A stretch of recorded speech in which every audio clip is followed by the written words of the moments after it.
But I didn't notice it. Page 6.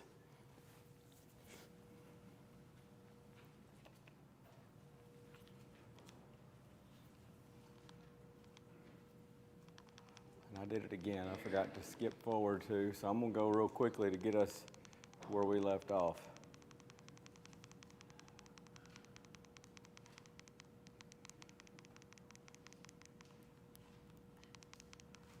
Two weeks off and you just forget everything, it seems like.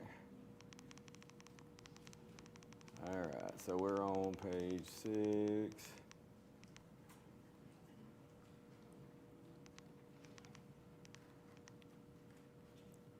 So there's our map of Revelation. We've been talking about that several times. And so you see that breakdown.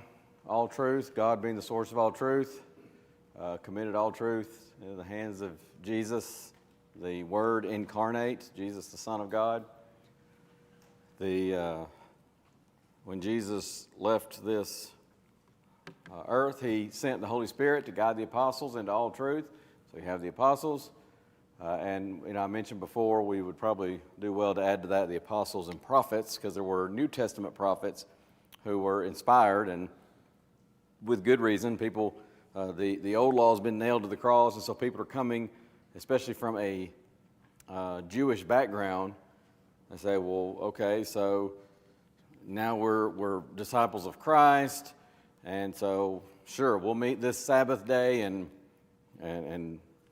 we'll give praise to Jesus for being the Messiah. But it's like, wait a minute, it's not Saturday. It's just worshiping on the first day of the week under this new covenant. First day of the week. Well, what else is different? Well, now you need a prophet, right? You need somebody who's inspired of God, inspired teachers. Because if we have a question like that now, what do we do? Hopefully, what do we do? If we're doing it the way we should, we say, well, okay. So to answer that question, in fact, Sunday night we had a Q&A, and we go to, I don't stand up there and tell you, well, here's what I think. We want to go to the Bible to answer our questions, right? So we say, somebody may say, well, hey, Chad, what else is different? What are some of the differences between the new covenant and the old covenant? Well, we can open up our Bibles and we can see that. We can compare and contrast. They didn't have that because they didn't have the New Testament in written form at that point. They had the New Testament. They had it in walking form. And it was called an apostle or apostles. But you also had these inspired teachers, prophets, if you want to use that term. But so bear that in mind when you see apostles here, apostles and inspired teachers or New Testament prophets. But those inspired writers gave us the Bible. And so we have the New Testament in written form today. That's where we left off last time. Oh, sorry, we did cover this too. I get it right. We talked about Nate having to buy you.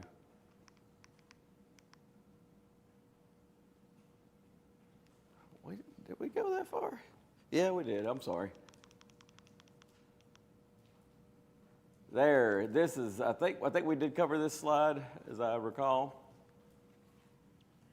So, I don't have my back screen tonight. There's the screens are having to do an update back there. So, I'm gonna get over here to the side where I can see this screen. So we read Hebrews 1:1 and 2. God formerly gave revelation to the fathers by the prophets, but today he speaks to us through his Son. And that's just a contrast with communicating with mankind, humanity before Christ versus the time of Christ. And then, of course, Matthew 28:18, Jesus came and spake unto them, saying, all power, authority is given unto me in heaven and in earth. So when we answered the question right there at the end of class, how much authority did God give Jesus? All of it. He gave him all authority. Now, proceeding, this is where I'll go back to letting you all do some talking, so I don't have to listen to me the whole class. The verses are on the screen, or if you got them there in your Bible, I always say there's nothing like reading it in your own copy of the Word, but if it's easier, they are on the screen. All the ones on the screen will be from the King James Version. So that said, somebody, if you would, read us John 12:48.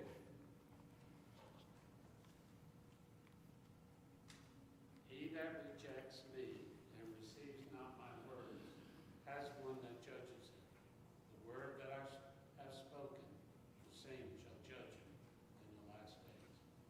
So we will be judged by the words of.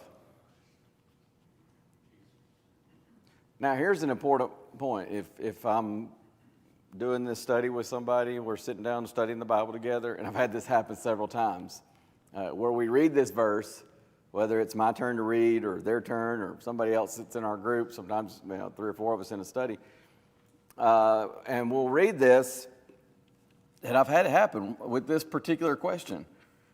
Say, well, how does the question word it? We will be judged by the words of, and I've had folks say, the Word of God, I guess, because if you got, my Bible has red letter print for the words of Jesus.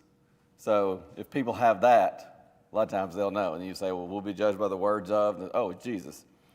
But my point being, in verse 48, it just says, he that rejecteth me and receiveth not my words hath one that judges him. The word that I have spoken, the same shall judge him in the last day.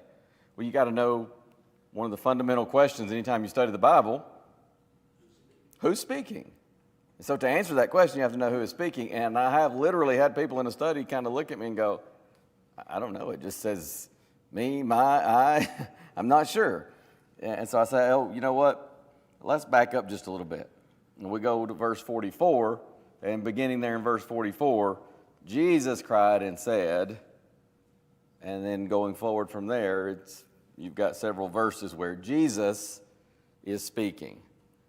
And so you'll come to a question or two in these booklets where the answer, I was going to say the answer is not right there in the verse. It is in the verse. You just have to understand who's speaking. So keep that in mind. And you may have somebody go, I'm not sure. Well, it's not because they just can't read, most likely. It's because they may not realize that it's Jesus speaking there. Chad, Sir. that passage that's up there, I'm sure it's just a small mistake, but it says days, and I believe it's day. I believe you're right there. That's In my work with the Jehovah's Witness, I'm going to be taking a lot of time and working with last end of time stuff. It's not days, it's a day. and that's why I say nothing like reading it out of your own copy of the Word, because you can have typos, and what is that, 2, 3 that we found so far? So I don't have. You see one of those little kids' notes there, Jalen?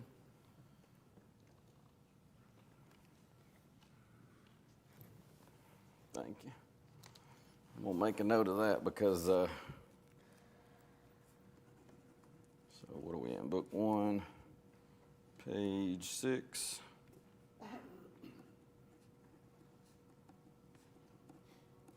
Yep. I don't know if everybody heard that. Bob was just making the point. It's a slight typo, but I'm backing up over a pew here. It's a slight typo, but the word that I've spoken, the same shall judge him in the last day. That word is singular in the text, and so it's not last days. Now, the Bible does speak of the last days.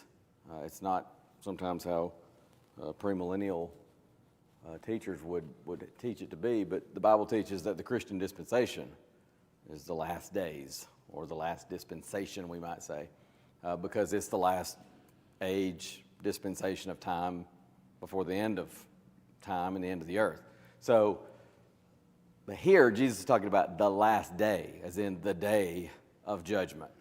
So, it's not a huge thing. I don't think it's going to affect your understanding of that verse, but it is an important thing. And again, that's why I say, best case scenario reading these verses is just read it out of your own copy.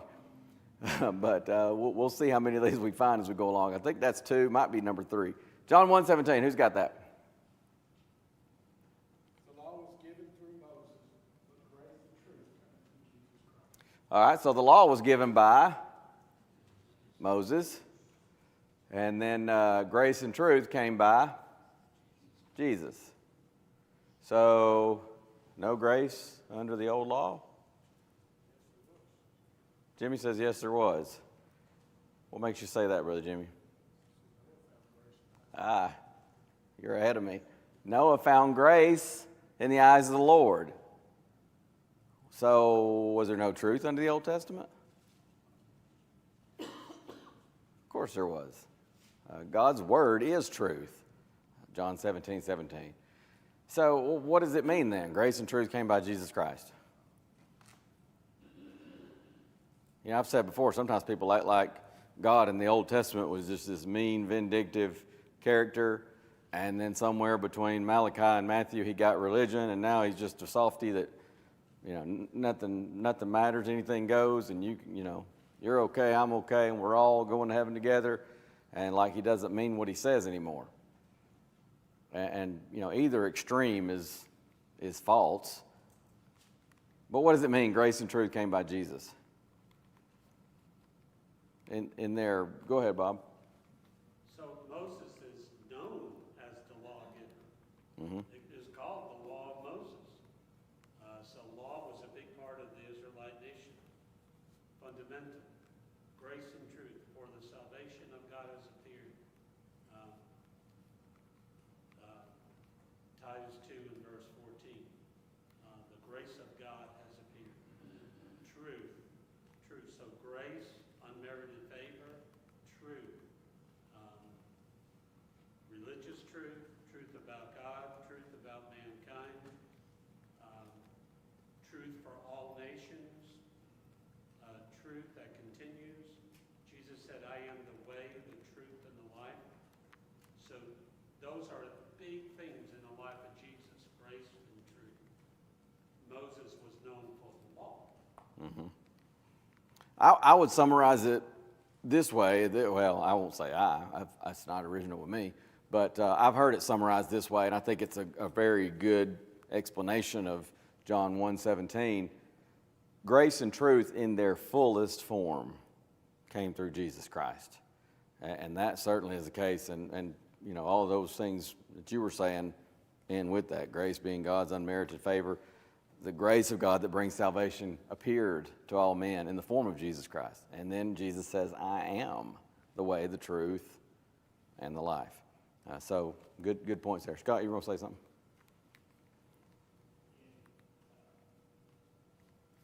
In the Old Testament, grace did not mean unto salvation. Not always in the New Testament does grace mean unto salvation. There's different kinds of grace. There's different levels of grace. There's different amounts of grace. And a lot of times, when we see grace, we think it means unto salvation, and it doesn't. Are we saved by grace? Yes. Is grace always unto salvation? No. And how are we saved by grace? Because there are different kinds of grace. Yeah, and that's, giving is a grace. Paul says that in 2 Corinthians 8. See that you abound in this grace also, talking about that contribution. We are to have grace one for another. Yes. I can't give you salvation. Right. Yeah, there are, and this is something, I think, Bob, it's in the McGarvey book that you loaned me. I think it's a J.W. McGarvey sermon that he has a sermon in there on grace. And, you know, all my life, we always would just say, as long as I could remember, grace is unmerited favor. And he points out, yeah, probably 98, 99% of the time in the Bible is talking about unmerited favor, but in its most boiled down version, it's favor. And there are even times in the Bible it talks about giving grace to God, showing favor to God. Well, that's not unmerited favor. That certainly is very much merited. But, so different kinds of grace. So what's merited favor? That would be, I guess, giving somebody favor they deserve. It's favor. Yeah. It's just favor. And so, Like if I would say, I'm so overwhelmed, nobody ever says I'm underwhelmed. yeah. Or just whelmed. Yeah, you're either underwhelmed or overwhelmed. Nobody's ever just whelmed. That's a funny thought. Some of these, I tell you what, it's, can you imagine trying to learn English if that's not your first language? Some of these wild things that we say and words. But yeah, good thoughts there. So the law was given by Moses, yes, but grace and truth came in their fullest form by Jesus Christ. But you see grace in the Old Testament. You see truth in the Old Testament. but in their most complete form. Jesus is the essence of grace and the essence of truth. So much so that he says, I am the truth. So much so that Paul says, by inspiration, the grace of God that brings salvation has appeared to all men. All right, Hebrews 9, 15 through 17. Who's got it? And for this reason, he is the mediator of the new covenant, by means of death, for the redemption of the transgressions under the first covenant, that those who are called may receive the promise of the eternal inheritance. For where there is a testament, there must also of necessity be the death of the testator, for a testament is in force after men are dead, since it has no power at all while the testator lives. All right, so is Jesus the mediator of the New Testament? Yes, he is. It says so right there in the text. When did the New Testament of Jesus go into effect? The death of the testator. And so Jesus' death. So we're not under the old law because it's been nailed to the cross. Paul talks about that in Colossians. Jesus is mediator of the New Testament. It goes into effect at his death, and that's the point that he's making. Who is mediator of the Old Testament? The law was given by Moses, John 1:17. We just read that. And sometimes I'll point that out if I'm in a study with somebody and we're going through this booklet. You've got a contrast there. Moses being the mediator of the Old Covenant. It was ordained, given by angels, ordained by angels in the hands of a mediator. In fact, the Hebrews writer talks about that. But Jesus being the mediator of the New Testament. All right, let's move forward. Hebrews 8, 6 and 7.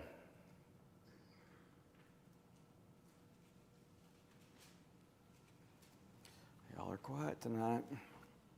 Who's got it? Now he has obtained a more excellent ministry, inasmuch as he is also mediator of a better covenant, which was established on better promises. If the first covenant had been faultless, then in no place would have been sought. Okay, so is Jesus the mediator of a better covenant? And sometimes I'll even point this out in a study just for emphasis sake, and I'll do it here. So you're telling me there's a better covenant? Well, that's what the Hebrews writer tells us, right? And it's not to say that, well, I'm going to get ahead of myself. Let's just go. If that first covenant, the Old Testament, had been faultless, would God have given us the second covenant, the New Testament? No, obviously not. That's what he's saying there in Hebrews 8, 6, and 7.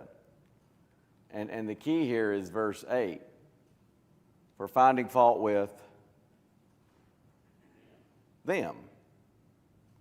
It's not that God gave some kind of a flawed law to Israel.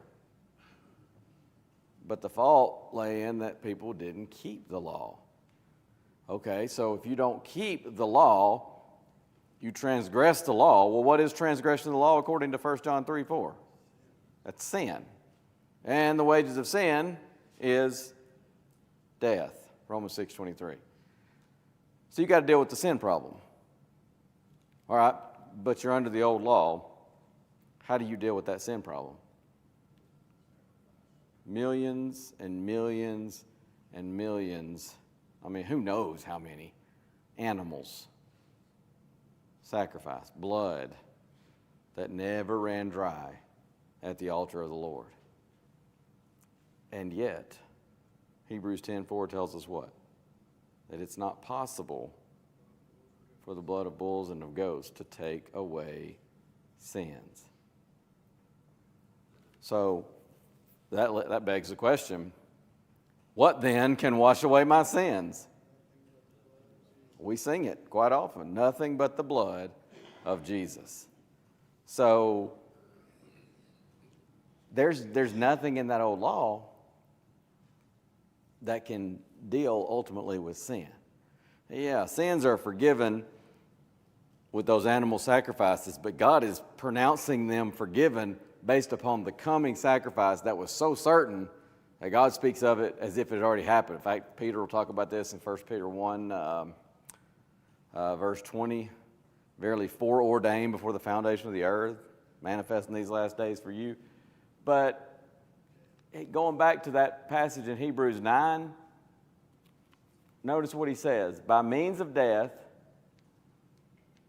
there it is, by means of death, for the redemption of the transgressions that were under the first testament.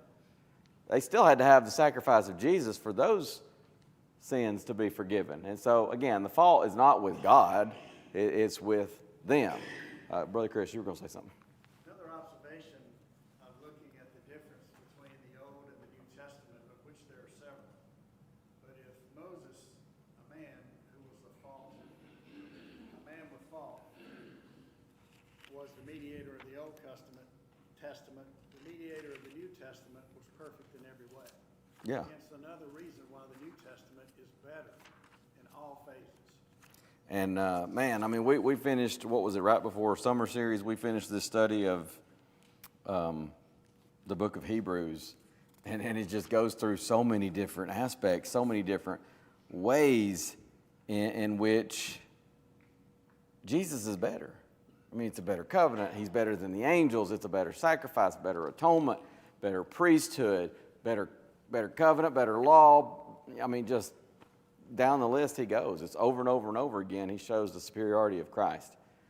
Chris was pointing out that, you also have as mediator of the old covenant, Moses.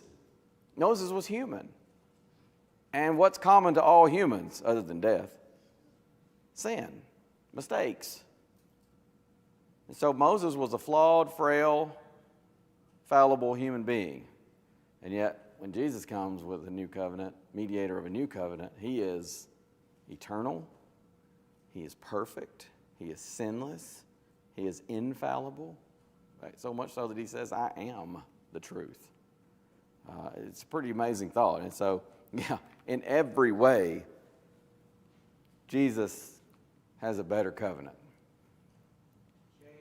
Yes, sir. I think a lot of times we misunderstand the faultless of the first law because it served its purpose. Absolutely. It did what it was supposed to do. But it was something they could not keep. It was a yoke that they couldn't bear. So the fault is not liable.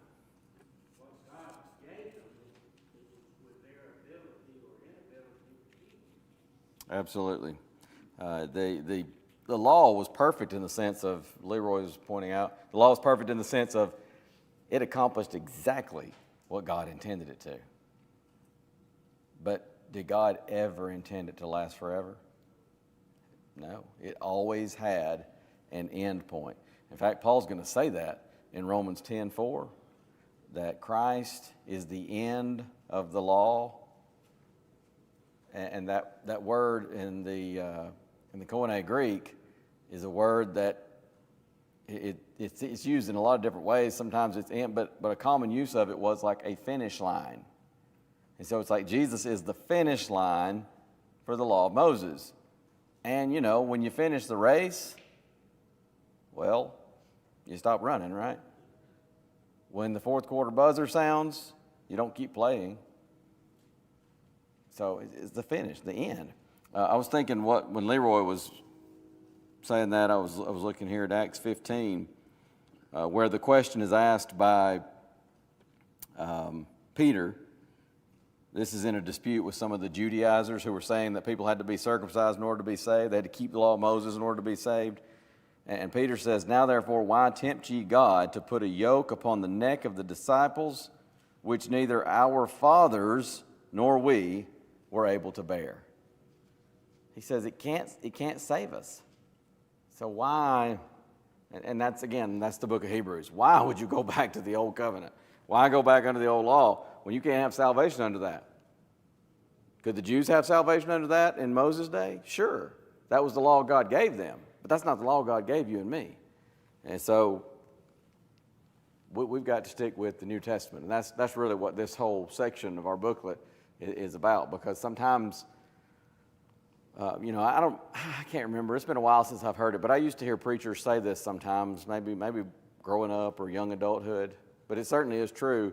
Sometimes people would say the most misunderstood page in the entire Bible. And it's what? Have y'all heard this before? Maybe I'm the only one that's heard this. Or y'all just being quiet again? Page 1. It's that page between Malachi and Matthew. A lot of Bibles just have a single page. It'll say the New Testament of Jesus Christ or something like that. And I heard numerous preachers say that. It's the most misunderstood page in all of Scripture, that page between the Old Testament and the New Testament, talking about the fact that people, you have sometimes people will bind things from the old law as if we're under that. Sometimes people kind of want an amalgamation. They're just going to take the old law and new law and mix it all together. And well, some people will say that. But what really has happened is it's like a big mixing bowl, and you just mix it all together, and then you start taking out what you like and what you want, and the stuff that you don't, you're just kind of sitting over there. I don't want that, and we're just picking and choosing from either covenant. But Hebrews, Galatians, numerous passages of the New Testament make it clear it's not a mixture. It's set aside. It's nailed to the cross. Jesus' law, his New Testament is our law today. Yes, sir. Colossians 2:14 says, having wiped out the handwriting of requirements that was against us, which was contrary to us, and he, having taken it out of the way, having nailed it to the cross. Absolutely. Colossians 2:14, nailed it to the cross. So that's a lot of times it's misunderstood. And I can't tell you how many times I've gone through this study with somebody, and we get to talking about it, and sometimes people say, "Whoa, I didn't realize that. I was just kind of assumed." And sometimes you'll even see people that will put, it might be a yard sign or something like that, but follow the 10 Commandments, right? And I'm probably getting ahead of myself a little bit here, but I'll go ahead and mention this here. Are we under the 10 Commandments? No. Sometimes people will say it this way. I said it this way for years. I was challenged on this by a preacher in our Fishers of Men class, Brother Tim Wilkes Sr., who no longer is here in this life, at least on this side of eternity. But he challenged my thinking on that. When I first heard him say it, I was kind of like, I don't know about that. And I studied it out, and he was right. So I've said this for years myself. But we'll sometimes say, of the 10 Commandments, you will find 9 out of the 10 repeated in the New Testament. I've said that before, but it's not really true. Sometimes I've made a statement, at least something to the effect of 9 of those 10 Commandments, we're still bound by that. But that's not really true. And so immediately when you say that, people kind of go like, pump the brakes, man. You think it's okay to murder? You think it's okay to steal and to covet? No. So you do believe in the 10 Commandments. Well, of course I believe in the 10 Commandments. It's right there in the Bible. But well, on what basis would you oppose that? It is wrong to murder because Jesus teaches us that. Now look, those are, I think it's probably fair to say, those are eternal principles, many of them. But it's not something right or wrong because it's in the 10 Commandments. It's wrong to murder because Jesus teaches us that. In fact, Jesus says it's not just wrong to murder if you hate someone. You have, in a figurative sense, committed murder. Oh, he even goes a step further. He says not only is adultery wrong. Oh, you think it's okay to commit adultery, Chad? You think there's no binding of the 10 Commandments today? No, it's not okay to commit adultery. Why? Jesus teaches us. In fact, again, he goes further and says if you look upon a woman with lust, again, in a figurative way, there has been adultery. So, keep that in mind. Sometimes, And sometimes people say, that's semantics. And I know maybe to an extent, I think I understand what we mean. I mean, I understand what I meant when I said it. But again, Brother Wilkes challenged my thinking on that. And he said, what his point was, is that if we're not careful, we start to separate the Ten Commandments from the rest of the law of Moses. And yeah, the principles, the same principles from 9 of the Ten Commandments are taught by Jesus. Many of them even going a step further. But I can't say scripturally, 9 of the Ten Commandments are repeated in the New Testament. 9 of the Ten Commandments are still binding. That would not be a scriptural way to say it. Even though I think, again, I know what I meant when I said it. I think I know what others mean when they say it. But I do think it's important that we delineate that properly. And sometimes people get the idea, getting a little bit off here, but yeah, let's just go ahead and go to Romans 7. Let me say this real quick. Yeah, I'm going to come to you in just one moment, Miss Shirley.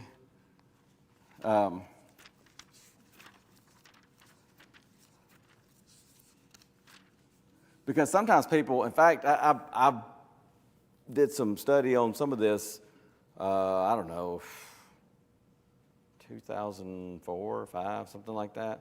This gentleman at Greens Lake Road up in Chattanooga, who he visited with us at Greens Lake Road on Wednesdays. He would not visit with us on Sunday, ever, because he was a Seventh-day Adventist, traditionally. But he was very, very upset with the Seventh-day Adventists because he had studied his Bible enough to know that faith only was not a scriptural teaching as far as salvation. But he wouldn't worship with us because we worshiped on Sunday. And so he and I exchanged letters. He never wanted to sit down. He did sit down and study with the preacher several times, but he always wanted to write me, and that was fine because I was working full time and it was harder for me to get together anyways. But we exchanged letters several different times, and one of the things that he and several others in Seventh-day Adventism, Sabbatarianism, they have this idea that the law of Moses is somehow separate from the Ten Commandments. Ten Commandments being moral law, the rest of the law of Moses being like ceremonial. And the problem is the Bible just doesn't make that distinction. I know I don't want to get too far off into that, but really it's you can answer it definitively in Romans chapter 7. Notice what he says in verse 7. Somebody got it? Now, beyond all contradiction, the lesser is blessed by the better. Are you still in Hebrews? Oh, yeah. Romans 7. I mean, not Romans. Yeah, Romans 7. Now you're getting me. I'm going to start saying the wrong book. What shall we say then? Is the law sin? Certainly not. On the contrary, I would not have known sin except through the law. For I would not have known covetousness unless the law had said, you shall not covet. All right, now what said you shall not covet? The law. What law? The law of Moses. But thou shalt not covet is also one of the Ten Commandments. Were the Ten Commandments part of the law? Was the law nailed to the cross? So there you go. That answers that question. But now, Miss Shirley, you were going to say something a while ago. In fact, I was reading Deuteronomy today. Deuteronomy 28 was blessings for obedience. Yes. But what Moses said was, if you fully obey the Lord your God and carefully follow all his commandments I give you today, Lord your God will set you high above all nations. Then, of course, it goes to 28:15, curses for disobedience. Mm-hmm. However, if you do not obey the Lord your God and do not carefully follow all his commands, and what I always see in the Old Testament, it was kind of all or nothing. You had to follow all the law, or you would live under this condemnation. And what I see in what Christ brought was love and forgiveness. I'm not sure that some of these laws obviously shouldn't be obeyed because they were given to Moses through God. But it is the grace of Christ that we don't live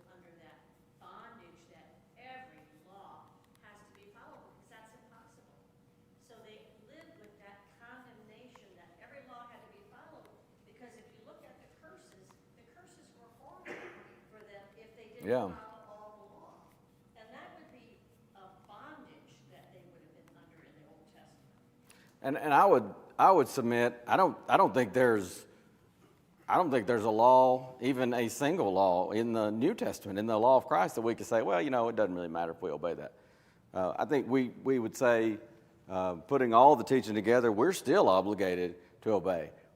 We still make mistakes, the same as they did. But now we have an intercessor, and it's not Moses, a frail, fallible human being. It is Jesus Christ, who is not the high priest who waits patiently for the Day of Atonement, the one day a year when he can go into the most holy place. It is Jesus who he himself went into the most holy place for us. He dwells in the most holy place at the right hand of God, and he ever lives to make intercession for those who are in him and in contact with his blood. And that's and to advocate for them. Man, it's such a. That reminds me, I was trying to think earlier today. Brother Jimmy Clark made a point in our preacher workshop this weekend, and I thought, man, that would make a great Wednesday invitation. And then I forgot it. Thank you for that. That's exactly the verse where that came from, and I was.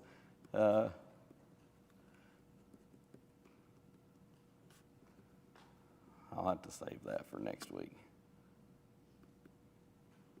But yeah, and so yeah, we want to understand what covenant we're under, because we can sometimes go and try to reach back and grab things from the Old Testament and bring them forward when that law has been nailed to the cross. There nothing wrong with the law, perfect too. It perfectly fulfilled exactly what God intended it to, but it never was intended to last forever. I'm sorry, Mary Sue.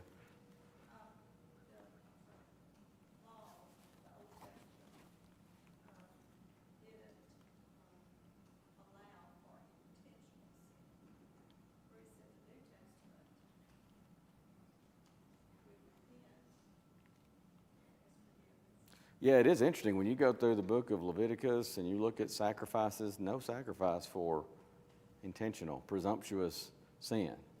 And yet you see, the prodigal son. He just says, give me my money. I'm out of here. And he just, it's if the father and the father's house are here, he just turns his back and he walks away. And then when he realizes what a stupid, foolish mistake he'd made, he wants to just kind of come back and maybe he'll let me be a servant. And the father won't even listen to the speech and welcomes him home because his heart had changed. And so, yeah, that's a very interesting point, contrast there in the old law and the new law. You see, another contrast in the old law is it was very place-centered. You go to Jerusalem. And there were 3 times a year males were to appear before the Lord. We don't find that in the New Testament, and that's Jesus' conversation with the Samaritan woman at the well. She wants to argue about, well, your people say, you people say, Jerusalem is where people have to worship. But she was a Samaritan, and they had changed that to Mount Gerizim, and that was one of several changes. In fact, there's actually a copy of the Pentateuch out there. It's called the Samaritan Pentateuch, and it has all these corruptions that the Samaritans made just about everywhere where it was Jerusalem. They changed it to, I think that's right, Gerizim. But she wants to argue about that. And Jesus says, look, the time's coming. It doesn't matter. Jerusalem, Gerizim, right here, it's about worshiping in spirit and in truth. And so that's a difference as well. And so you see, I don't know if I've done a lesson in a while comparing and contrasting the covenants, so that might be a good lesson to look at and unpack this a little bit further. I've got about 2 minutes here. Let's look at Hebrews 8:13. Jimmy, you still there in Hebrews 8, or did you already get away with Romans?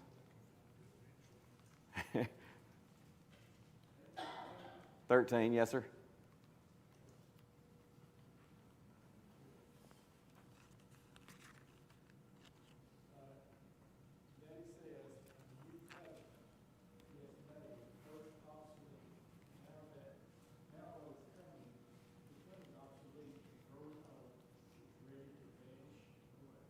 So when God gave the new covenant, did he make the first one old or no longer in force? Yes, he did. And then next verse will be verses, Acts 13, 38, and 39. Who's got it?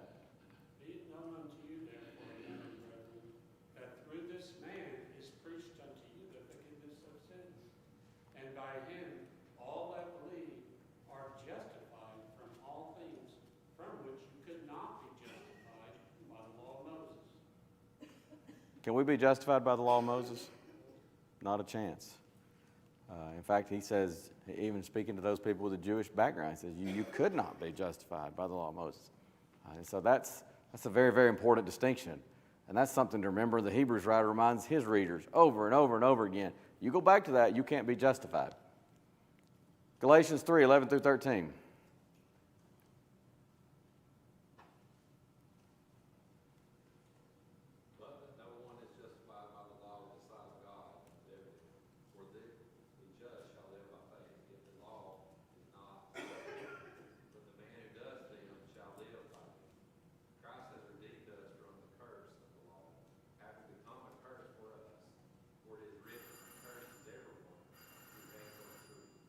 Is the law of faith? It is, isn't it? It's not, sorry. I'm thinking New Testament law. The law, talking about the law of Moses here, notice he says the law is not of faith. By the way, in Galatians, more often than not, when he mentions law, he's talking about the law of Moses. Sometimes he'll mention the law of Christ, such as Galatians 6:2. But the law is not of faith. But did Christ redeem us from the curse of the law? Yes, indeed, he did. I guess we'll have to stop there. So much for finishing the book tonight. I really wanted to get through the book tonight, but I know the youngins are going to start coming up. But we'll pick up there. But this is good, y'all. I appreciate the discussion. Lots of really good input and feedback tonight. I always enjoy that. I think it makes our class better.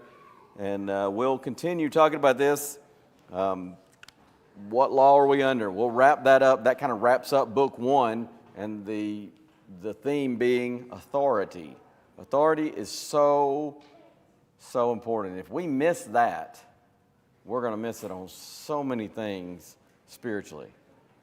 We've got to respect the authority of God and the authority of His inspired word. Thank y'all very much. We will pick up there, Lord willing, next Wednesday night.